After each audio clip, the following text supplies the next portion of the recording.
Good morning. It is 8:54 a.m. on Sunday, September 17th, 2017.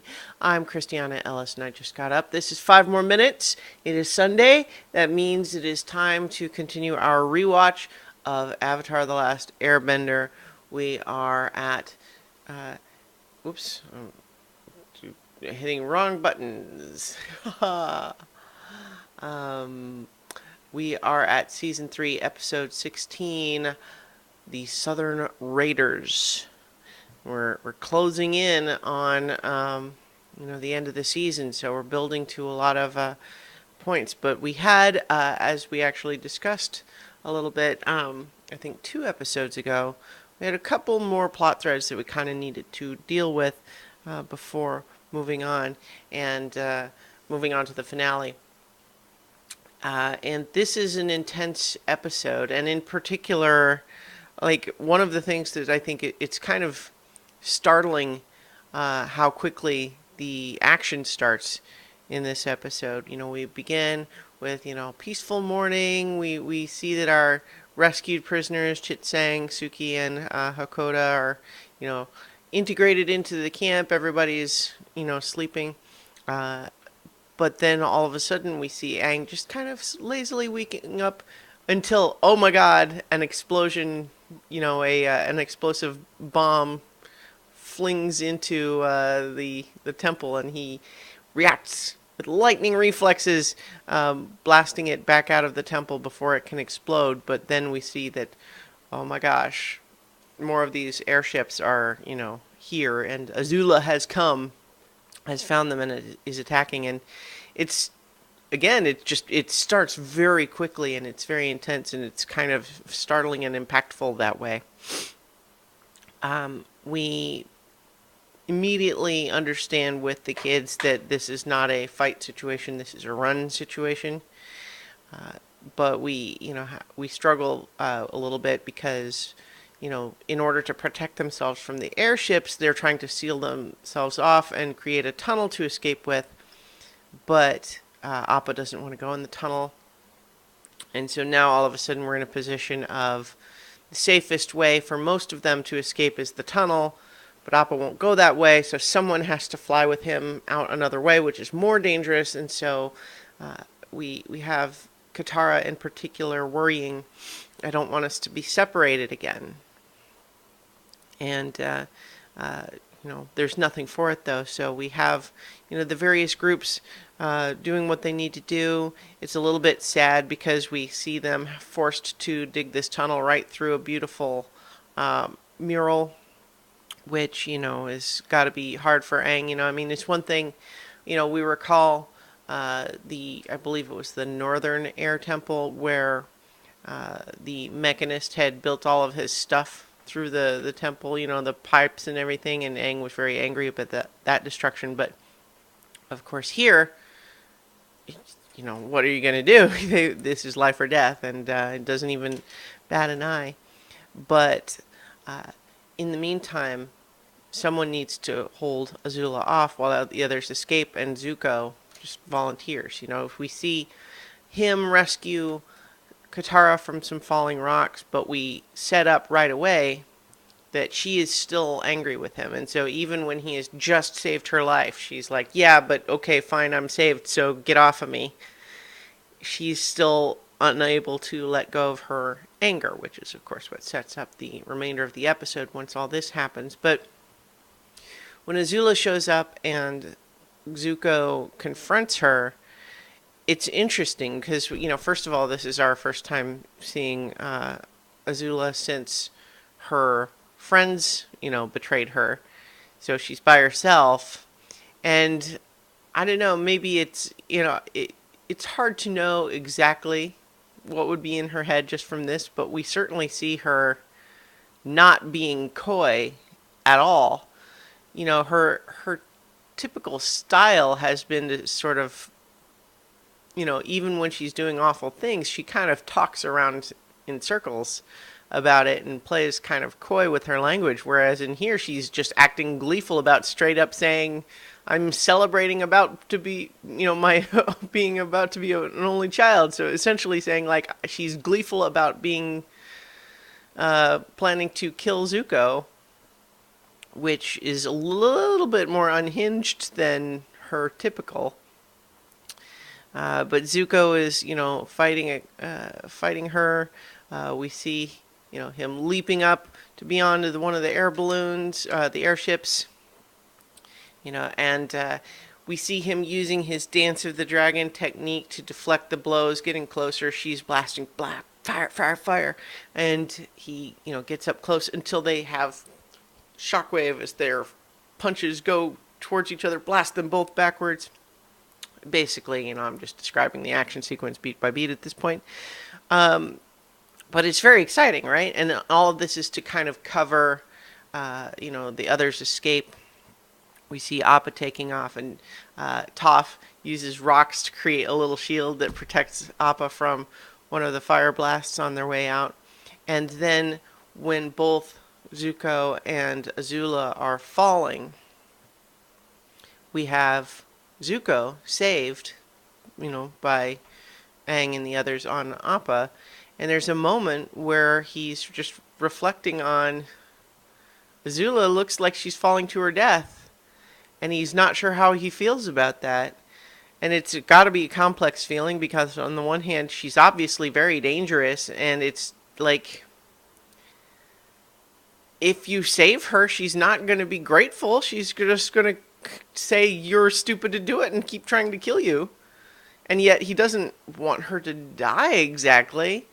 But then it's moot because she is resourceful and skilled and uses firebending to jet herself over the cliff wall and save herself. And so at that point it's like, yeah, of course she did. So the Avatar and his friends have now had to flee to another,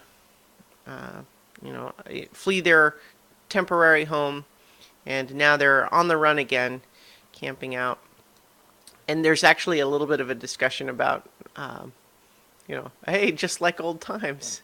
And Zuko is feeling comfortable enough to joke a little bit about, like, if you want it to be more like old times, I could kind of chase you around. But it's obvious that Katara is, still, even after all that Zuko's done, being instrumental in helping to rescue her father and the others from the prison, having, helped train Aang, Katara is still not able to let go of her anger at him. And we get another reminder that's like, I was the first to trust you, and you betrayed me. And so to some extent she has a reason, but I think Zuko is also right, and we sense that he's right when he says that there's something else there. Because she seems not to be the grudge-holding type other than this. So it kind of comes out, seems like it's maybe connected to her anger about the loss of her mother, and that's what she can't let go. We have a great sequence where Zuko is planning to go see Sokka to ask about this, and he runs into Suki, who immediately acts embarrassed and sneaking away. He's like, were you trying to see Sokka too? And she's like, what? Me? No, of course not. And she was slinking away. And it's just so cute, the idea that Suki and Sokka were going to have this romantic rendezvous that's interrupted by Zuko just kind of blundering in, oblivious. And so, and then that's of course paired with Sokka waiting obviously for Suki, the rose in his mouth and candles and all that, and then Zuko comes in and just ruins it. But Sokka's a good sport. Like, he doesn't hold it against him. He's embarrassed, but at the same time, he recognizes Zuko wouldn't be here if it weren't important. And so we get the recap of the day that they lost their mother from Sokka's perspective, where he essentially didn't see anything and only just found out after the raid was done that their mother had been killed.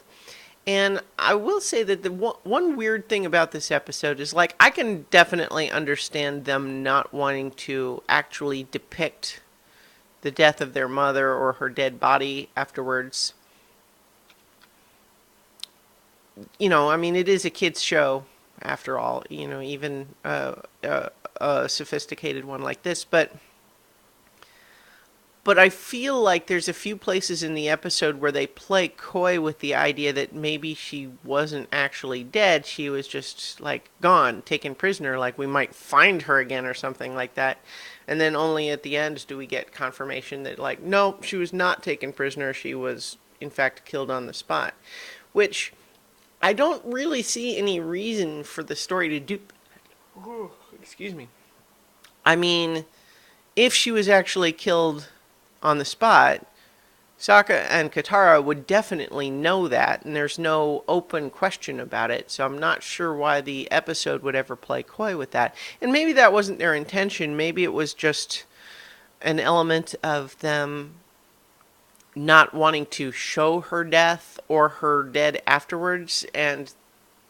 But I don't know, I feel like they deliberately used language to suggest that she might have just been taken prisoner, like she was gone, not dead, only to then treat it like a reveal that she was actually dead, which I don't know why they did that. It seemed unnecessary. But in any event, from hearing the story that Sokka tells of his perspective, Zuko realizes that he knows which, division of the Fire Nation Navy did it. And so, in theory, they could be found again. And when he tells that to Katara, she wants to find him. And there's a discussion when, first of all, we get a great meta bit where Katara and Zuko go to get Appa, and Aang just says, "Is it your turn to take a field trip with Zuko?" And she just says yes. And it's just funny, of course, because we had Aang take one with him to go learn about firebending, and we had Sokka take one to go rescue their father from the boiling rock. So now it's Katara's turn. But as Aang sees them ready to go, he senses that this mission is coming from a dark place. That although Aang can certainly understand how she might feel, she's just saying, he's basically just asking her, but what does this accomplish? Like, you're going to go, what? Just go and find him and kill him, or what? And even if you do, is that helpful, or are you just risking yourself for something that is not big picture stuff? And not only that, that's just the pragmatic element, because there's also the idea of, we have the Avatar version of the saying that when you seek revenge, you should dig two graves, one for your enemy and one for yourself. Just this idea that seeking vengeance is kind of a poisonous thing. Like, you hurt yourself as much as you hurt the person you want revenge on. And only Zuko is the only one that kind of claims to be on her side with that, in terms of needing closure, needing this confrontation. And we can imagine that he has in his head some of the things that, like, he felt he needed to say to his father, and having that confrontation. But we, of course, also saw how disastrous that almost turned out for him. And yeah, so he's wanting to go with her, and we wonder too how much of this might be his desire to say, well, if I can help her do this, then she'll, maybe she'll forgive me. But Aang is suggesting when she means to steal Appa and go without permission, he's going to let her go. But it's like, don't worry, I forgive you. That give you any ideas? And decides to let her go and say, I understand you need to confront him, but think about what decision you're going to make when you get there. And we also get a nice moment of Sokka telling, Aang, he's like, you're pretty wise for a little kid. Sometimes it's annoying, but I like it. And then just a weird random throwaway line of like, hey, can I borrow Momo for a week? Why? Ooh.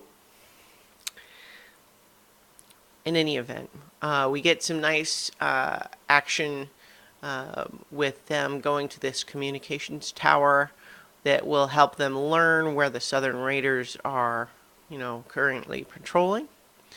And so we get just some, infiltration sequences, the two of them in kind of like ninja gear with masks and everything is pretty cool. The infiltration is good, but, we don't need to rehash all the details of that.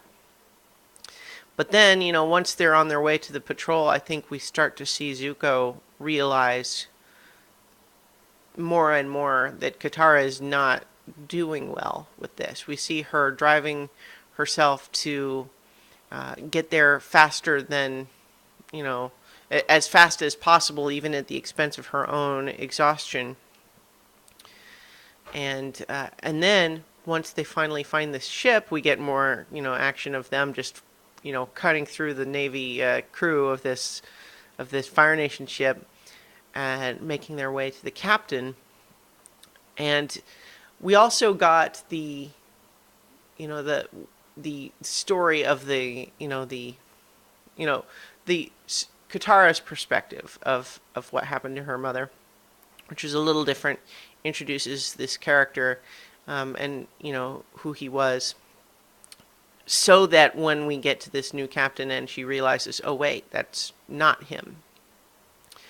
But that's only after we see her use bloodbending on him, which, Zuko doesn't say anything about, but we see him give kind of a look. And we remember how big a deal the bloodbending thing was and how evil Katara thought that was back in the time, when she first learned about it. And so for her to use it here is definitely a very strong example that she's in a very dark place. But this isn't him, and so the captain, though, once, under duress, reveals, oh no, the guy you want retired.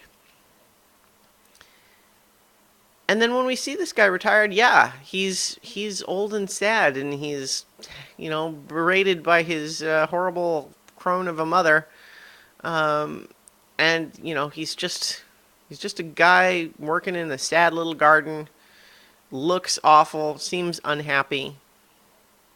And we see just the hint of his military background when he's aware that someone's following him.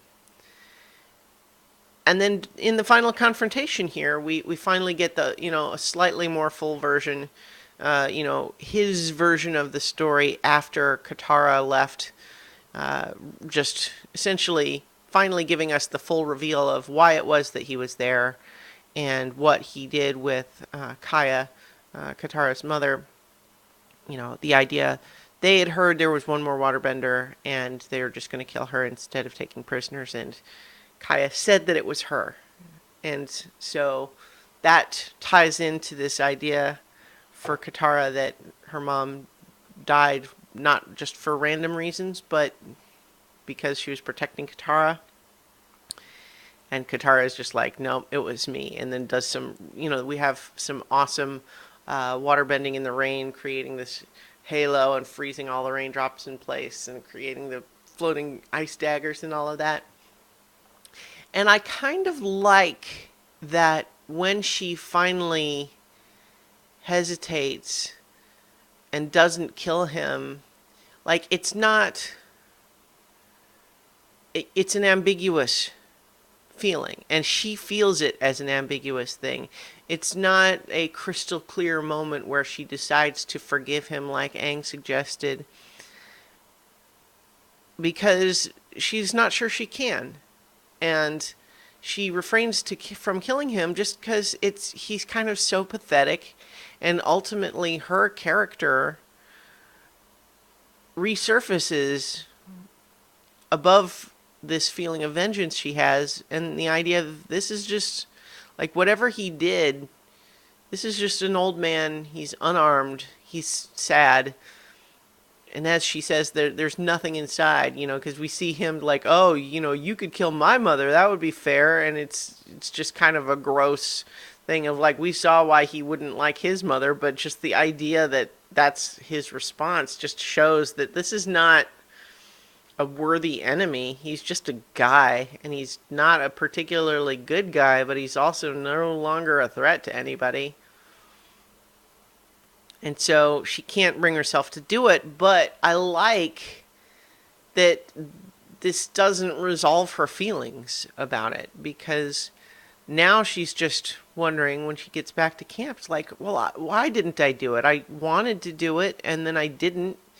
Is that a sign of weakness? Or you said it would be stronger to forgive him, but I don't feel like I was able to forgive him.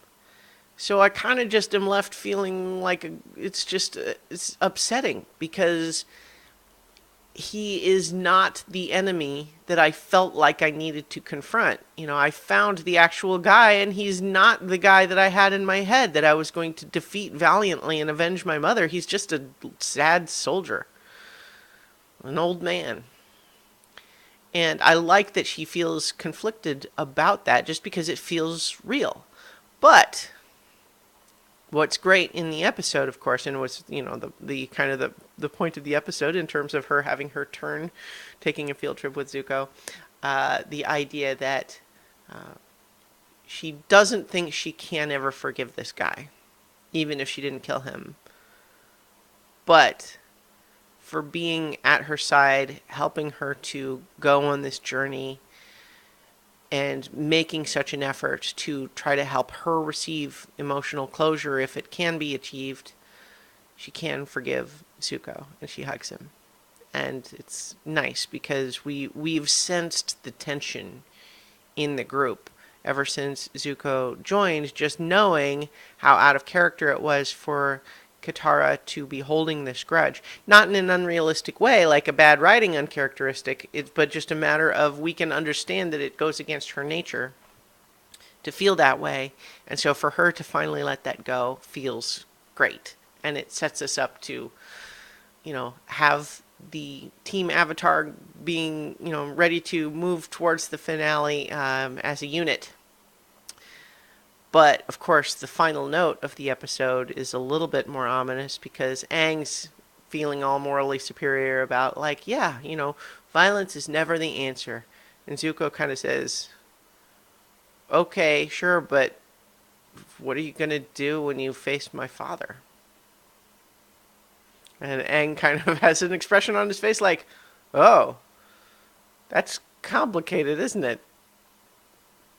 Because once had a plan to go in there and defeat him, that we get the sense that Aang maybe really never thought that carefully through it. Like, maybe he thought that while Ozai was depowered from the eclipse, that he could just take him alive and tie him up?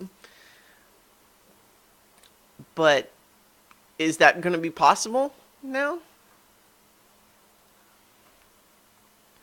What can you do with Ozai? And so that's going to set up something that's Aang's going to struggle with for the remainder of the series. So, in any event, that's this episode. Next time, we will be talking about Season 3, Episode 17, a classic episode called The Ember Island Players, which is a memorable favorite of mine. So, that'll be next week. And so for tomorrow, I will talk to you for 5 more minutes.